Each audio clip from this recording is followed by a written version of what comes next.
Bah, moi, les salles d'arrêt-essai sont des endroits que j'aime beaucoup parce que je sais d'abord ce que mes films leur doivent. Je sais que c'est des endroits qui font vivre, d'une part, mes propres films, mais aussi beaucoup des films que j'aime. Et puis, je trouve aussi que c'est des lieux de résistance dont on a de plus en plus besoin aujourd'hui. Je sais pas, enfin, qui rêve d'un monde où seuls les blockbusters auraient le droit de citer dans les salles? Moi, pas du tout. Et j'imagine que beaucoup de gens qui fréquentent les salles d'arrêt-essai non plus. Donc voilà, j'ai l'impression qu'on doit énormément d'une part aux salles, mais aussi à l'acharnement des exploitants qui font vivre ces lieux. C'est-à-dire que c'est pas seulement un endroit où on montre des films, c'est pas seulement un endroit où on vient voir des films, c'est aussi des lieux de rencontre, des lieux de rendez-vous autour des films. Et c'est vrai que c'est beaucoup pour ça que je fais des films et que je vais en voir.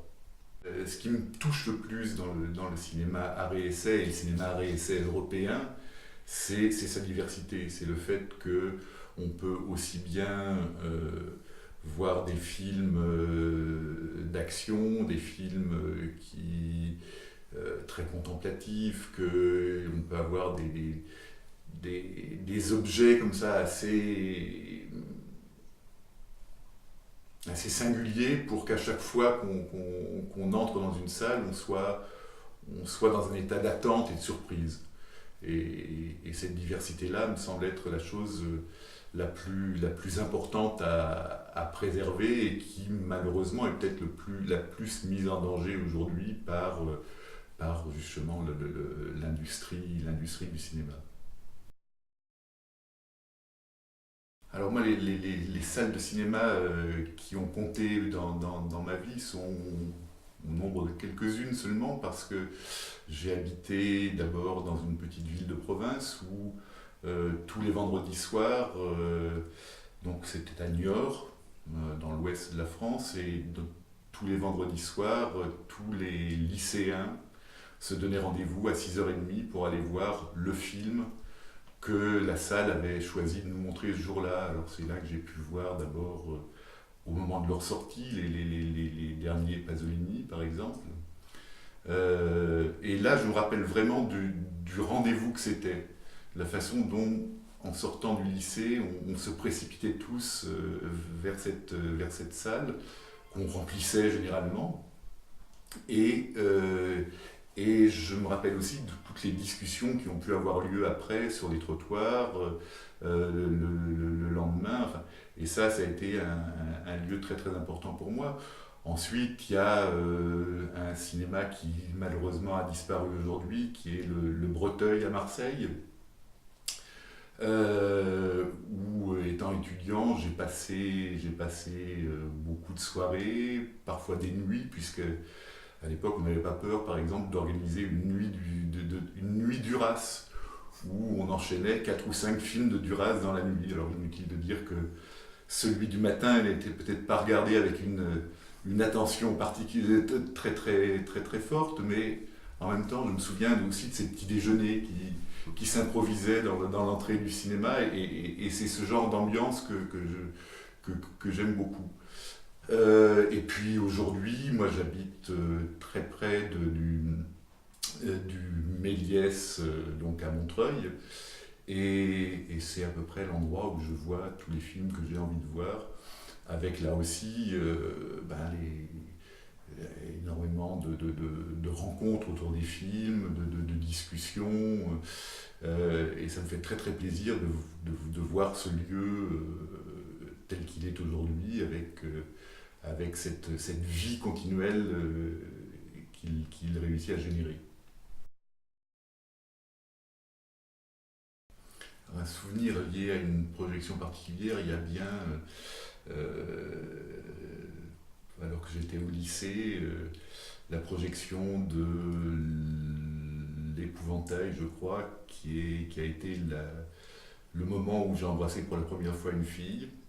Donc ça reste un moment fort, mais qui dépasse un peu le cinéma, quoique. Euh, non, il y a plein de moments forts. Il y a des moments où je me rappelle avoir vu Passion, par exemple, de Godard, un soir à Marseille, et être ressorti de la salle dans un état second et d'avoir erré les rues de Marseille en ne sachant plus tout à fait où j'étais et en restant comme ça à imbiber des impressions très fortes que le film m'avait fait. Voilà, il y en aurait des milliers comme ça, donc j'ai du mal à en extraire deux ou trois. Je pense que voir un film au cinéma, c'est quand même avant tout découvrir le film tel qu'il a été pensé, fait, je veux dire, techniquement déjà. Quand on imagine un film, on le voit sur un grand écran, on l'imagine avec un son qui soit plein, et puis on l'imagine aussi partagé. C'est-à-dire que c'est vrai que même voir un film dans une salle de cinéma vide, il n'y a rien de plus triste parce que ça renvoie un petit peu à ce qu'on peut éprouver chez soi devant une télé, quelle que soit sa taille et sa qualité.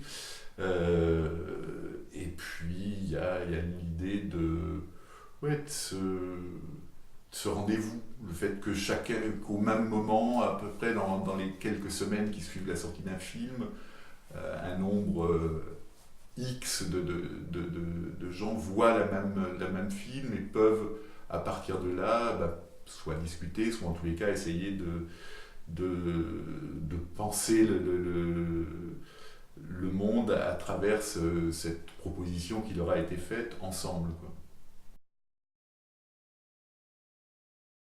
Bon, oui, si j'ai un message à faire passer aux exploitants, c'est vraiment de les remercier pour l'acharnement qu'ils mettent à défendre les films qu'ils diffusent. C'est aussi de leur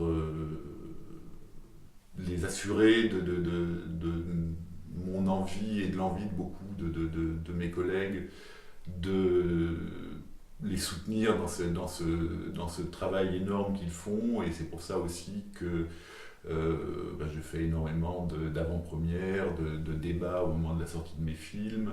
C'est pour ça aussi que j'ai très très envie de m'impliquer dans ce travail, quoi, parce que c'est effectivement absolument essentiel que des lieux comme qu'ils animent continuent à exister aujourd'hui. Donc merci beaucoup.